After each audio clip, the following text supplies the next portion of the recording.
Hello everyone, good morning. कैसे हैं आप सब? बढ़िया हो? चलो अपन अपने टॉपिक की बात करते हैं। क्या पढ़ा रहे थे अपन? माध्य ऊर्जा, दोलकों की माध्य ऊर्जा अपन ने क्या कर ली थी? निकाल ली थी। ठीक है, क्या किया था? दोलकों की माध्य ऊर्जा अपन ने निकाल ली थी। आज अपन बात करेंगे प्लांक का विकिरण सूत्र। ठीक है, क्या करेंगे? प्लांक का विकिरण सूत्र। न्यू हेडिंग डालेंगे अपन, प्लांक का विकिरण सूत्र।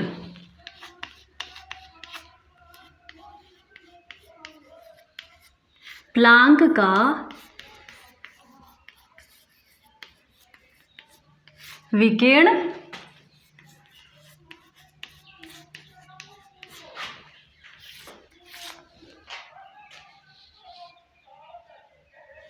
प्लांक का विकिरण सूत्र। प्लांक के अनुसार क्या बोलता है? प्लांक देखो, प्लांक के अनुसार कर्षणिका ऊर्जा वितरण वक्र जो होता है वह एक सतत वक्र होता है। यहाँ क्या होता है? वह एक सतत वक्र होता है। यहाँ कर्षणिका में नियत ताप होने के कारण एकांक आयतन में ऊर्जा का मान क्या होता है? एकांक आयतन में ऊर्जा का मान। कहने का मतलब आयतन अपॉन ऊर्जा क्या हो जाएगा? आयतन अपॉन ऊर्जा किसके बराबर होता है? Energy density. कहने का मतलब ऊर्जा घनत्व। ठीक है, क्या बोलता है? देखो, प्लांक के अनुसार कर्षणिका ऊर्जा वितरण वक्र एक सतत वक्र होता है। क्या होता है? एक सतत वक्र होता है। यहाँ कर्षणिका में नियत ताप होने के कारण एकांक आयतन में ऊर्जा का मान या अर्थात ऊर्जा घनत्व नियत रहता है। क्या होता है? ऊर्जा घनत्व नियत रहता है। तो देखो, कर्षणिका के लिए अपन क्या करेंगे? बात किसकी कर रहे हैं? कर्षणिका प्लांक का विकिरण सूत्र निकाल रहे हैं। ठीक है, प्लांकों की दोलक की माध्य ऊर्जा अपन ने निकाल ली थी पीछे वाली क्लास में। अब अपन बात कर रहे हैं प्लांक का विकिरण सूत्र। तो इसके लिए अपन स्टार्टिंग करेंगे। कर्षणिका के लिए लैम्डा व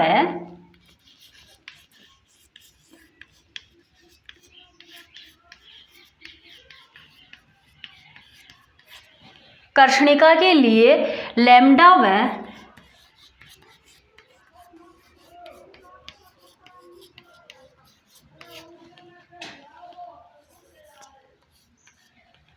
लैम्डा प्लस डी लैम्डा परास एकांक आयतन हेतु एकांक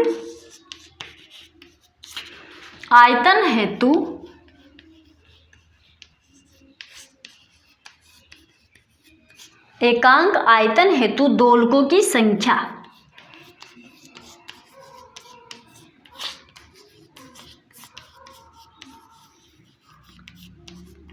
ठीक है, दोलकों की संख्या क्या लिखेंगे अपन यहाँ पे? एन लैम्डा डी लैम्डा है। ठीक है, प्लांक के विकिरण सूत्र की देखो अपन स्टार्टिंग कहाँ से करेंगे? कर्षणिका के लिए लैम्डा व लैम्डा प्लस डी लैम्डा परास आयतन हेतु दोलकों की संख्या, एकांक आयतन हेतु दोलकों की संख्या क्या हो जाएगी? एन लैम्डा और डी लैम्डा। ठीक है, तो N lambda D lambda equal क्या हो जाएगा अपना?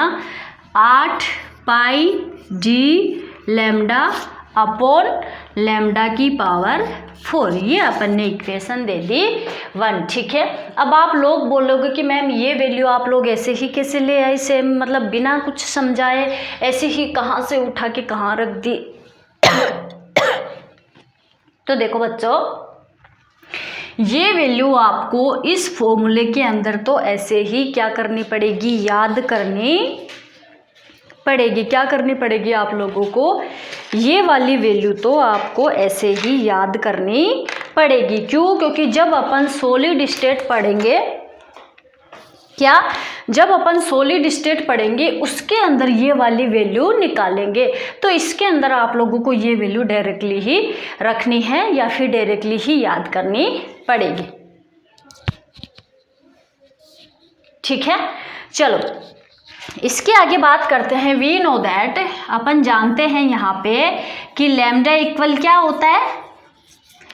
जानते हैं ना लेमडा इक्वल क्या होता है, सी अपॉन न्यू होता है। ठीक है, क्या होता है, क्या क्या करेंगे अब देखो, एक तो अपन लेमडा की वैल्यू निकालेंगे यहाँ पे और एक अपन डी लेमडा की वैल्यू निकालेंगे। उसके लिए अपन क्या करेंगे कि लेमडा की वैल्यू लिखेंगे और अब इस लेमडा का क्या कर देंगे अपन न्यू के सापेक्ष अवकलन करेंगे, तब अपने पास किसकी वैल्यू आ जाएगी, यहाँ पे डी लेमडा की वैल्यू आ जाएगी। ठीक है, तो देखो न्यू के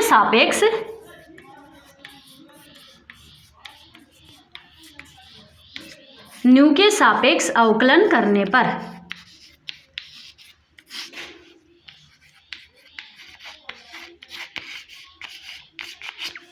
चलो तो करेंगे तो क्या हो जाएगा, d lambda upon d nu equal minus c upon nu square. क्या हो जाएगा, अरे अवकलन करना तो आता है ना, D lambda upon d nu equal क्या आ जाएगा, minus c upon nu square. ठीक है, अब इस वाली इक्वेशन का अपन क्या कर देंगे, परिमाण ले लेंगे। ठीक है, परिमाण लेने का मतलब क्या है, यहाँ पे या तो माइनस या फिर प्लस कोई वैल्यू या फिर कोई मायने नहीं रखती। ठीक है, तो अब क्या करेंगे, यहाँ पे अपन परिमाण लेने पर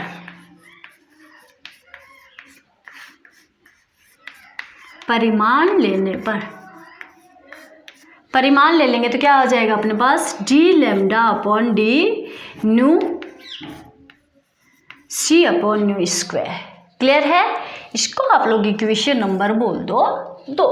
क्लियर है यहाँ तक। अब ये वैल्यू अपन ने किसकी निकाली, देखो आयतन हेतु एकांक आयतन हेतु दोलकों की संख्या।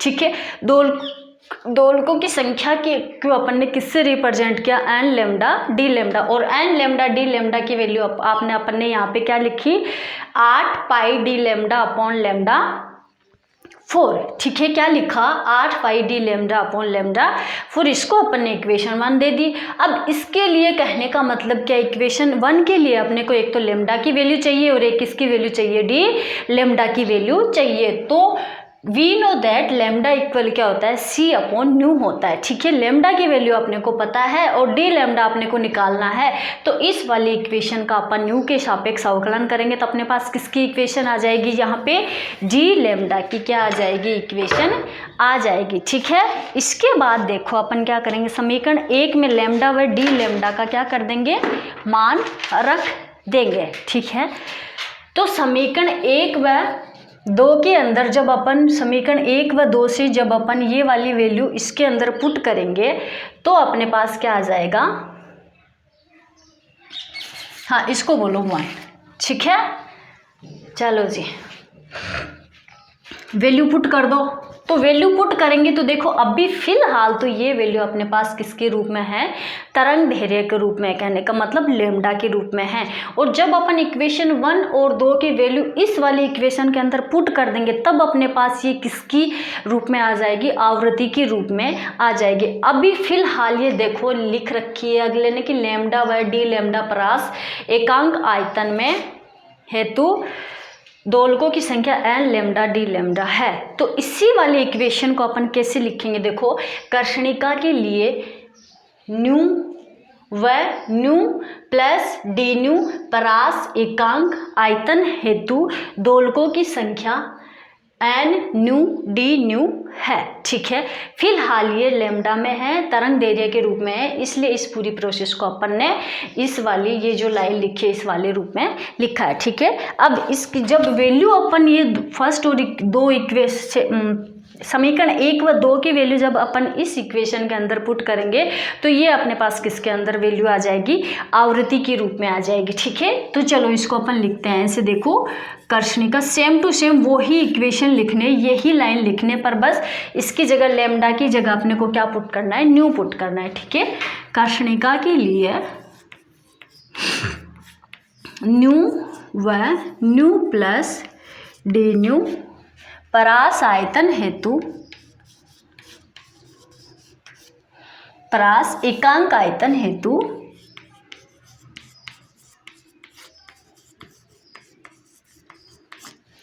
हेतु दोलकों की संख्या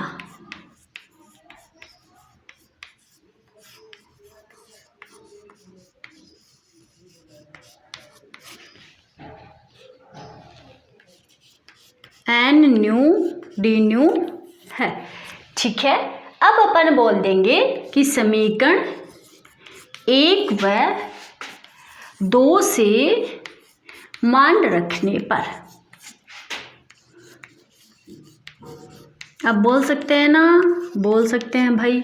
तो क्या आ जाएगा अपने पास, देखो एन लेमडा, हाँ एन न्यू ही आएगा, N nu D nu equal क्या आ जाएगा 8 पाई डी लेमडा की वैल्यू देखो अपने पास क्या आ गई, कहाँ गई डी लेमडा की वैल्यू, निकाली नहीं क्या अपन ने, ऐसे डायरेक्टली लिख दिया क्या।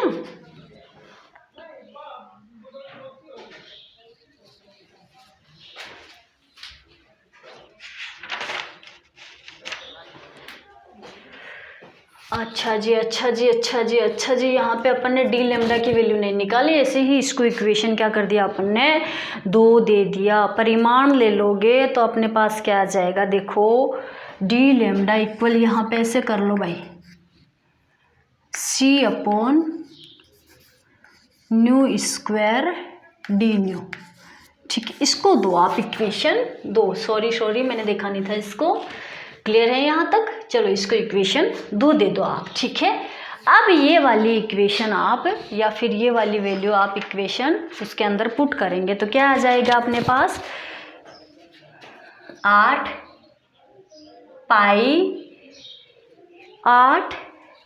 पाई c upon nu square d nu. ठीक है, और नीचे क्या आ जाएगा, लैम्डा है तो लैम्डा की वैल्यू अपन ने कहाँ पे निकाली, देखो ये रही सी अपॉन न्यू का पावर 4। ठीक है, तो अब अपन इसको सोल्व करते हैं, अपने पास क्या आता है d nu n nu D nu, तो क्या आ जाएगा देखो 8 pi c upon nu square d nu upon c की पावर 4 और न्यू की पावर 4। ठीक है, तो अपने पास क्या आ जाएगा, ये देखो एन न्यू डी न्यू, एक सी से एक सी चला गया तो यहाँ पे सी कितने बचे अपने पास, कितने बचे भाई 3 बच गए। तो चलो जी, अब न्यू स्क्वायर से न्यू स्क्वायर चला जाएगा तो अपने पास यहाँ पे कितना बच जाएगा 4 बच जाएंगे। तो इक्वेशन क्या आ जाएगी अपने पास 8 पाई, इस न्यू स्क्वायर को ऊपर ले जाओ तो क्या आ जाएगा 8 pi nu square d nu upon क्या आ जाएगा सी क्यूब। ये अपने पास किसकी वैल्यू आ गई, एन न्यू डी न्यू की वैल्यू आ गई। क्लियर है यहाँ तक, किसी को कोई डाउट, मुझे नहीं लगता किसी को कोई डाउट होगा। देखो चलो इसके बाद अपन बात करते हैं आगे। ठीक है, याद रखना एन लेमडा डी लेमडा की वैल्यू अपने पास ये है, एन न्यू और डी न्यू की वैल्यू अपने पास क्या है, ये है। इसको इक्वेशन नंबर दे देते हैं अपन 3। ठीक है, आ जाओ अब आगे। अब आगे अपन बात करते हैं कर्षणिका के लिए। ये तो अपन ने क्या की, देखो एक बार तो अपन ने क्या किया, लेमडा व डी लेमडा एकांक आयतन में दोलकों की संख्या निकाली थी, और ऐसे ही अब अपन ने एक बार तो लेमडा तरंग दैर्ध्य के रूप में निकाली थी, क्या निकाली थी, दोलकों की संख्या निकाली थी, और एक बार अपन ने आवृत्ति के रूप में क्या निकाली, दोलकों की संख्या निकाली। अब ऐसे ही अपन क्या करेंगे, लेमडा के रूप में ऊर्जा घनत्व निकालेंगे, और ऐसे ही अपन क्या करेंगे, आवृत्ति के रूप में ऊर्जा घनत्व निकालेंगे। कहने का मतलब क्या है कि प्लांक का जो विकिरण सूत्र है उसके अंदर अपने को 4 चीजें निकालनी है। क्या निकालनी है, सबसे पहले तो तरंग दैर्ध्य के रूप में दोलकों की संख्या निकालनी है। ठीक है, क्या निकालनी है, दोलकों की संख्या। और सेकंड पार्ट में क्या करना, निकालनी दोलकों की ही संख्या है पर वो आवृत्ति के रूप में निकालनी है, जो अपन इक्वेशन 3 तक अपन ने बात कर ली। अब अपन थर्ड नंबर पार्ट यहाँ से स्टार्ट करेंगे कि तरंग दैर्ध्य के रूप में ऊर्जा घनत्व निकालेंगे। वो इक्वेशन अपन बोल देंगे 4, और इक्वेशन 5 अपन निकालेंगे आवृत्ति के रूप में ऊर्जा घनत्व। ठीक है, तो आ जाओ।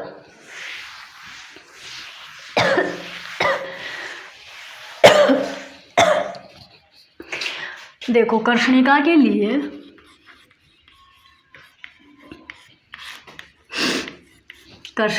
लिए लैम्डा व लैम्डा प्लस डी लैम्डा परास में ऊर्जा घनत्व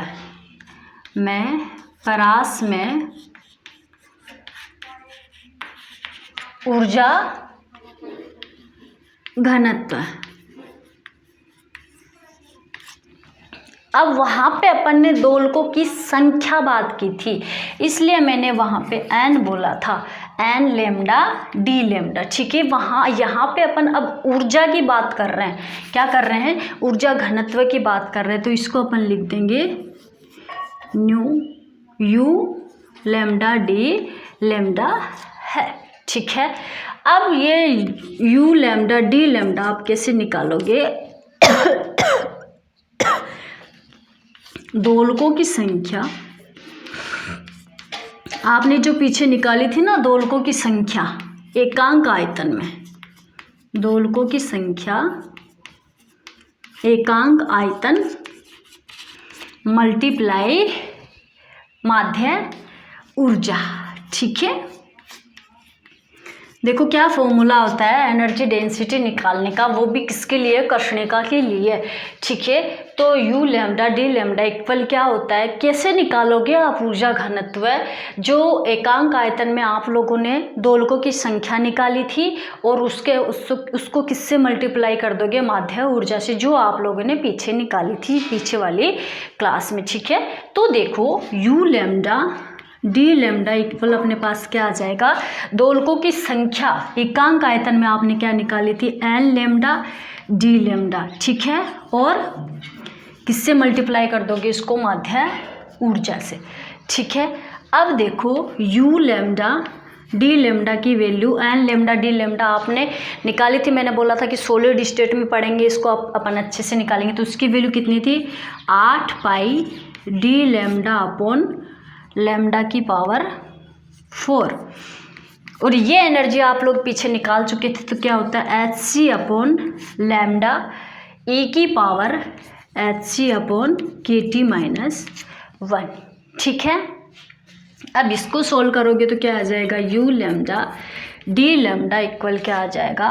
8 पाई Hc D lambda Hc D lambda, अरे भाई इसको अच्छे से लिखो, 8 पाई Hc डी लैम्डा अपन क्या आ जाएगा आपके पास? लैम्डा की पावर 3, लैम्डा की पावर 3 ई की power Hc upon KT minus 1। ठीक है, ये अपन ने क्या निकाला? ऊर्जा घनत्व निकाल लिया। क्लियर है यहाँ तक? क्या निकाला? ऊर्जा घनत्व अपन ने निकाला। कैसे निकाला ऊर्जा घनत्व का फॉर्मूला? देखो you lambda D lambda equal दोलकों की संख्या एकांक आयतन में। अब यहाँ पे वो दोलकों की संख्या आप लिखोगे एकांक आयतन में। अगर लैम्डा की बात कर रहे हो तो एन लैम्डा डी लैम्डा लिखोगे। अगर आवृत्ति वाले की बात कर रहे हो you new plus D nu की, तो आवर्ती वाली आप लिखोगे और उसको माध्य ऊर्जा से आप लोग क्या कर दोगे? यहाँ पे मल्टीप्लाई कर दोगे। इसको सॉल्व करोगे तो क्या आएगा? ये आएगा। तो कहने का मतलब तरंग धैर्य के रूप में प्लांक का विकिरण सूत्र है ये। इक्वेशन क्या दे दोगे इसको? 4। तो क्या कर दोगे? देखो तरंग धैर्य के रूप में ये क्या है? तरंग धैर्य के रूप में प्लांक विकिरण सूत्र है ये, विकिरण सूत्र। ठीक है, एक विकिरण सूत्र आ गया अपने पास तरंग धैर्य के रूप में, तरंग दैर्घ्य के रूप में, और एक प्लांक का विकिरण सूत्र अपन निकालेंगे आवृत्ति के रूप में। तो देखो इसी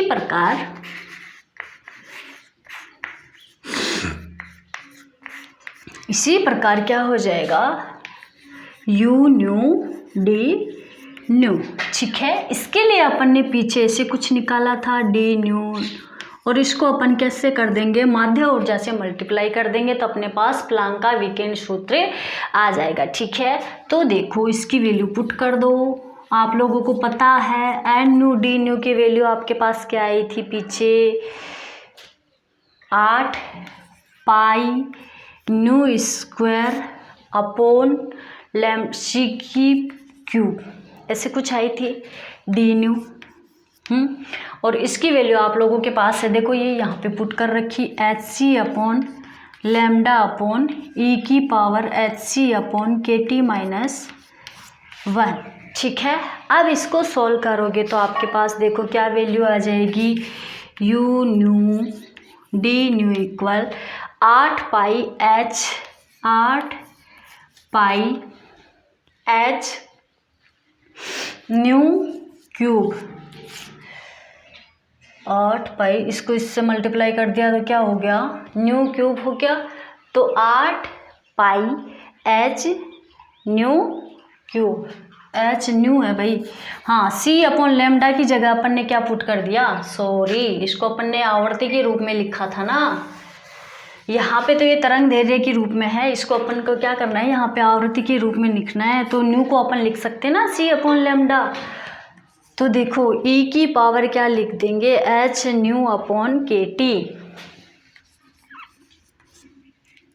new upon k t minus 1। ठीक है, इसको इससे मल्टीप्लाई करोगे तो क्या आ जाएगा, 8 पाई एच, एक न्यू ये और एक न्यू स्क्वायर ये, तो इसको मल्टीप्लाई करोगे तो क्या आ जाएगा, न्यू क्यूब। ठीक है, और डी न्यू अपना क्या चल रहा है, साथ साथ चल रहा है, नीचे कितना है, सी क्यूब है। ठीक है, तो डी न्यू अपॉन कितना आ जाएगा, ई की power H new upon k t minus 1। ठीक है, एक प्लांक का विकिरण सूत्र अपने पास कौन सा आ गया, ये आ गया। ठीक है, पर ये जो प्लांक का विकिरण सूत्र है ये अपने पास किसके रूप में है, आवृत्ति के रूप में है। ठीक है, ये अपने पास जो फॉर्मूला है ये अपने पास किसके रूप में है, आवृत्ति के रूप में है। इसको भी आप लोग क्या बोल सकते हो, प्लांक का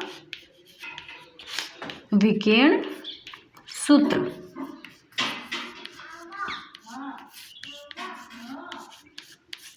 ओके, अब देखो क्लियर है यहाँ तक, चलो आ जाओ। इसके बाद अपन बात करते हैं कि रेले जीन्स ने दो वो बनाए थे, क्या ग्राफ बनाए थे। ठीक है, उनकी बात करते हैं।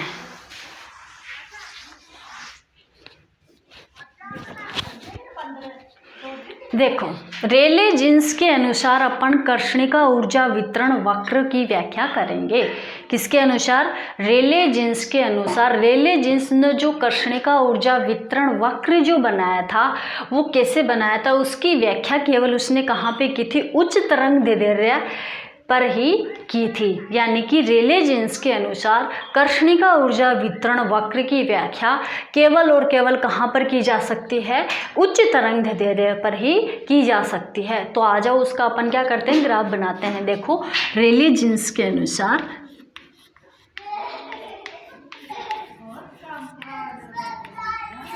रेले जीन्स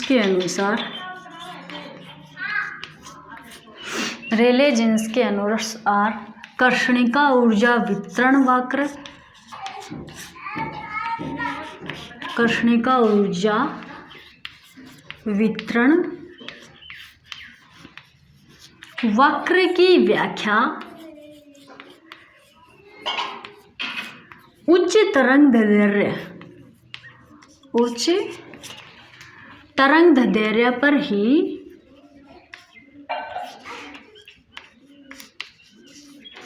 की जा सकती है, ठीक है।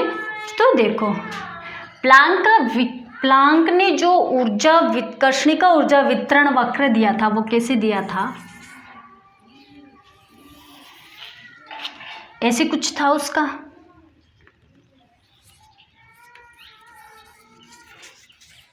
प्लांक ने जो कर्षणिका का ऊर्जा वितरण वक्र बनाया था वो कैसे था, ऐसे कुछ था। किस किस के बीच था, ये न्यू लैम्डा और ये लैम्डा के बीच। ठीक है, देखो प्लांक के अनुसार कर्षणिका ऊर्जा वितरण वक्र ये था। अब इसके अंदर रेले जीन्स क्या बोल रहा है कि कर्षणिका ऊर्जा वितरण की व्याख्या उच्च तरंग दैर्ध्य पर ही की जा सकती है। तो रेले जीन्स जी देखो इसकी कैसे व्याख्या करते हैं, उच्च तरंग दैर्ध्य, तो उच्च तरंग दैर्ध्य इधर बढ़ेंगे तभी तो होगा। तो उसने कहाँ से की, ये बोला कि देखो जी मेरा तो यूं कुछ ग्राफ बनेगा। ठीक है, तो ये किसका ग्राफ हो जाएगा, कर्षणिका ऊर्जा वितरण वक्र के अंदर रेले जीन्स का। ठीक है, रेले जीन्स देखो क्या बोलता है कि कर्षणिका ऊर्जा वितरण वक्र की व्याख्या में तो उच्च तरंग दैर्ध्य पर ही करूँगा। तो लैम्डा इधर बढ़ेगा तो तरंग दैर्ध्य उच्च होगी कि नहीं होगी, उच्च होगी कि नहीं होगी। अरे भाई इधर बढ़ेगा तो ये क्या होगा, यू लैम्डा होगा मतलब, और इधर बढ़ेगा तो ये क्या होगा, तरंग दैर्ध्य होगा। तो उच्च तरंग दैर्ध्य पर ही रेले जीन्स की व्याख्या की जा सकती है। किसकी, कर्षणिका ऊर्जा वितरण वक्र की रेले जीन्स के अनुसार उच्च तरंग दैर्ध्य पर ही की जा सकती है क्या, व्याख्या। ठीक है, ऐसे ही अपन बात करते हैं वीन के अनुसार। किसके अनुसार, वीन के अनुसार कर्षणिका ऊर्जा वितरण वक्र की व्याख्या केवल निम्न तरंग दैर्ध्य पर या फिर लघु तरंग दैर्ध्य पर ही की जा सकती है। देखो रेले जीन्स तो क्या बोलता है कि उसके कर्षणिका ऊर्जा वितरण वक्र की व्याख्या उच्च तरंग दैर्ध्य पर की जा सकती है। ठीक है, पर वीन क्या बोल रहा है कि कर्षणिका ऊर्जा वितरण वक्र की व्याख्या केवल लघु तरंग दैर्ध्य पर ही की जा सकती है। तो देखो वीन वाला ग्राफ कुछ ऐसे बन जाएगा, यह है यू लैम्डा और ये है लैम्डा। तो कर्षणिका ऊर्जा वितरण वक्र का व्याख्या ग्राफ कुछ ऐसे था, ऐसे था। चलो, तो अब तरंग दैर्ध्य जी क्या बोल रहे हैं कि देखो लघु तरंग दैर्ध्य, लघु तरंग दैर्ध्य पर कर्षणिका ऊर्जा वितरण वक्र की व्याख्या की जा सकती है।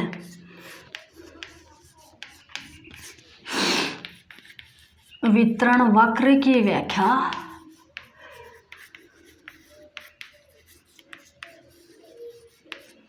की जा सकती है।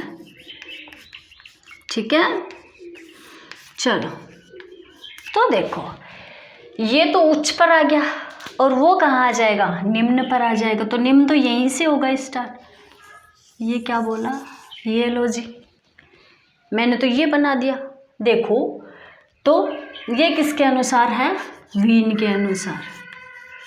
ठीक है, रेले जीन्स जी तो बोलते हैं कि कर्षणिका ऊर्जा वितरण की व्याख्या उच्च तरंग दैर्ध्य पर ही की जा सकती है। पर वीन क्या बोलता है कि कर्षणिका ऊर्जा वितरण वक्र की व्याख्या निम्न तरंग दैर्ध्य पर ही की जा सकती है। क्लियर है यहाँ तक। आज अपन ने ये वाला टॉपिक यानी कि प्लांक ऊर्जा वितरण वक्र की व्याख्या प्लांक का विकिरण सूत्र अपन ने पढ़ा। ठीक है, नेक्स्ट बात करते हैं अपन नेक्स्ट क्लास में। Thank you.